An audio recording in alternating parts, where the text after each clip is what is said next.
এই সময় প্রত্যেক মেয়েদের কাছে একটা আলাদা অনুভূতি। এই সময়ের এই পুরো জার্নিটাতে প্রত্যেকের আলাদা আলাদা সিমটমস থাকে। কারো ক্লান্ত ভাব থাকে, তবে আমাদের খাওয়া দাওয়ায় একটু শাকের তরকারি, ডাল, মোট কথা আমাদের হেলদি খাবার খেতে হবে। ডাক্তাররা কিন্তু আমাদের বলেই দেয় খাবারের দিকে একটু খেয়াল রাখতে। Hello everyone, good morning. কেমন আছেন সবাই? আশা করছি সবাই ভালো আছেন এবং সুস্থ আছেন। আজ আমার আরও একটি নতুন ব্লগে সকলকে অনেক স্বাগত জানাই। আজ বুধবার, সকাল 9টা মতো বাজে। এখন থেকে ভিডিওটি শুরু করছি। গতকাল রাতে বাদাম ভিজিয়ে রেখেছিলাম। প্রতিদিন সকালে 1 গ্লাস জল আর কিছু বাদাম আর একটা ডিম সেদ্ধ, খেজুর, কলা এইসব খাই। প্রতিদিন কলা খাওয়া হয় না। খেয়ে চলে এলাম দুপুরে রান্না করতে। আজ দুপুরে রান্না হবে কচু শাক আর চিংড়ি মাছ। অনেক দিন থেকেই ইচ্ছে করছিল কচু শাক আর চিংড়ি মাছ খাবো। এমনিতেও প্রতিদিন দুপুরবেলা একটা করে শাকের তরকারি থাকে, যে কোনো শাকের তরকারি থাকে। কচু শাকটা আনা ছিল অনেক দিন ধরে, তবে খাওয়া হচ্ছিল না চিংড়ি মাছের জন্য। চিংড়ি মাছ পাওয়া যাচ্ছিল না, আর তার থেকেও বড় কথা ঘরে আনা ছিল না। বাড়ির সামনে থেকে যখনই চিংড়ি মাছ যেত, বাড়িতে কেউ বাড়ি থাকতো না, তার কারণে নেওয়াও হতো না।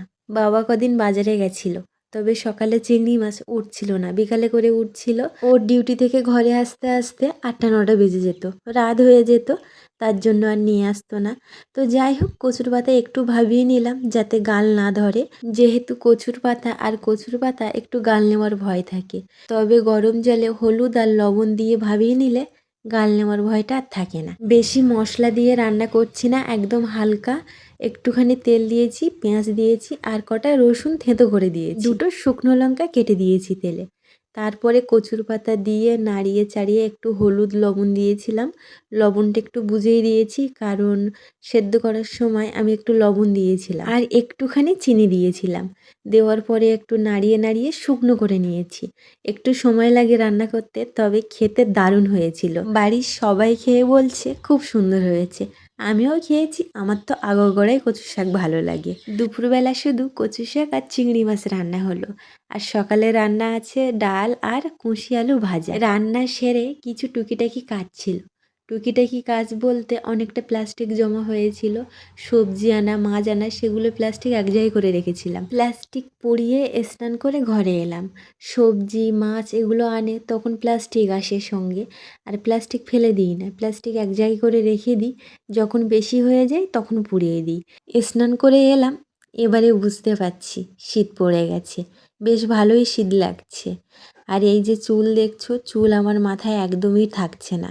1 বছর পরে আমি একদম পুরো টাক পড়ে যাব। ভীষণ চুল উঠছে, কেন বুঝতে পারছি না। চুলের জন্য কত কিছু করলাম, তবুও চুল উঠছে। আগে কত চুল ছিল আমার মাথায়, এখানের জল ওখানের জল, চুলে এটা মাখা ওটা মাখা, এটা দেওয়া, এই করতে করতে চুলগুলো একদম পাতলা হয়ে গেছে, একদম ঝাঁটার কাঠি মতো। ঝাঁটার কাঠিটাও আমার চুলের থেকে অনেক মোটা আছে। জানি না কি করলে এই চুল থাকবে, আর এরপরে তো আরোই উঠবে চুল। ঠান্ডার সময় গায়ে কিছু না মাখলে গায়ের চামড়া সাদা সাদা হয়ে থাকে, দেখতেও একটা বিশ্রী লাগে। আমার স্কিন অতটাও ভালো না যে গায়ে কিছু না মাখলে স্কিন গ্লো দেবে।